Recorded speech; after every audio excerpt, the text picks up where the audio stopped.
And olsun durulan səhərə, and olsun qatılaşan gecəyə, tərk etməmiş Rəbbin səni, zəhləsi getməmiş səndən. Sənin üçün axirət dünyadan daha yaxşı. Rəbbin verəcəyini sənə bol-bol verəcək, razı qalacaqsan. Yetimdin, isti bir ocağa səni sığındırmadımı? Sapmışdın doğru yola səni yönəltmədimi? Kasıbdın, səni varlandırmadımı? Sən də incitmə yetimi, acılayıb rədd eləmə pay umanı. An həmişə Rəbbinin sənə olan nemətini. Biz sənin sinəni açıb genəltmədikmi?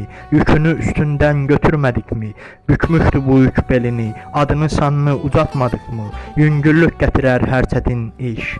Bitirdinmi bir işi, dərhal başqasına giriş. Yəni namazını bitirəndən sonra İslam'a çağırışla bağlı məsələlərlə məşğul ol. Təkcə Rəbbinə yalvar.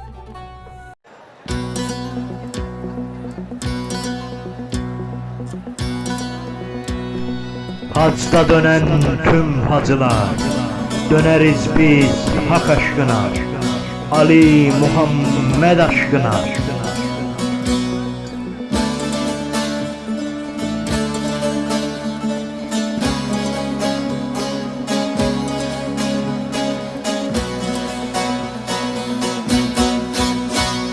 Hu diyelim dervişlerle, hu Allah Allah.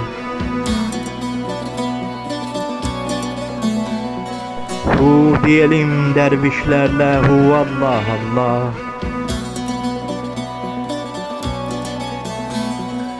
Bulmuşam mən el hakkı, hakka açılan kapı. Ali'dir hakkın zatı.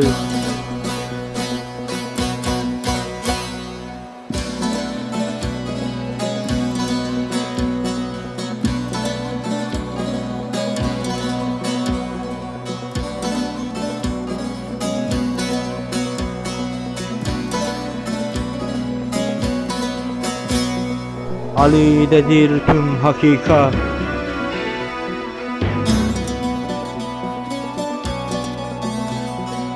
İşiten candır fakat Allahu Allah.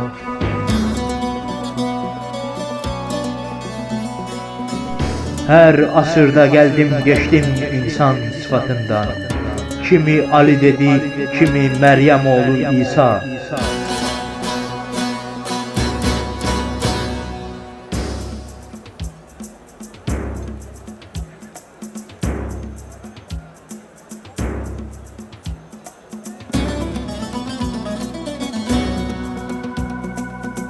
Ben her devirde zulme baş kaldıran Muhammed'im.